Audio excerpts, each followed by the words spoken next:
এই যে আমি আজকে গরুর গোশ দিয়ে কি রান্না করব সবাই দেখতে থাকেন। এই যে আমি আদা রসুন দিয়ে দিলাম,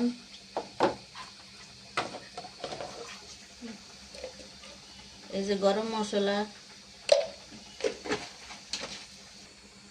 এই যে মরিচের গুঁড়া, হলুদের গুঁড়া। আমি গরুর গোশটা শাক দিয়ে রান্না, কি দিয়ে রান্না, কি শাক পরে বলবো, দেখতে থাকুন। এই যে লবণ, জায়ফল জ্যোতির গুঁড়া,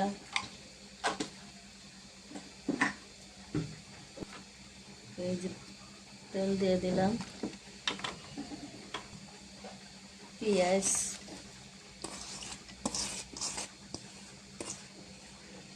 এবার হাতে ভালো করে মাখিয়ে নিই। এই যে মাখা শেষ, এবার চুলার কড়াই দিন। এই যে গরুর মাংস দিয়ে যে রান্ধুম এই শাক, কি শাক বলে, নুনা শাক। এগুলো আমি বইবে বাসুম। এই যে আমি শাকগুলো এখন দিয়ে দিতেছি।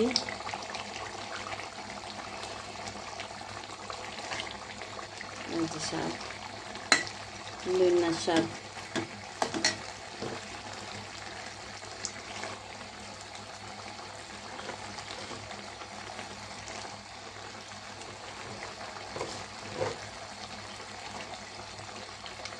এবার আমি ঢেকে দেব।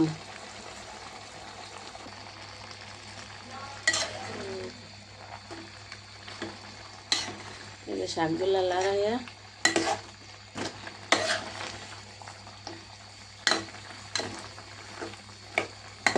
এবার আমি ঢেকে দিতেছি।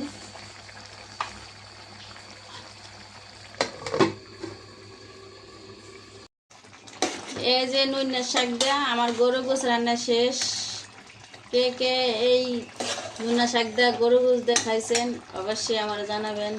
আবার এই শাকটা আছে না, মুগ ডাল দিয়ে রান্না খাওয়া যায়, মুরগি গোশ দিয়ে রান্না খাওয়া যায়। সবচেয়ে বেশি গরু গোশ দিয়ে রানলে ভালো, বেশি মজা লাগে। যাক, এখানে রাখলাম। সবাই ভালো থাকেন। আল্লাহ হাফেজ।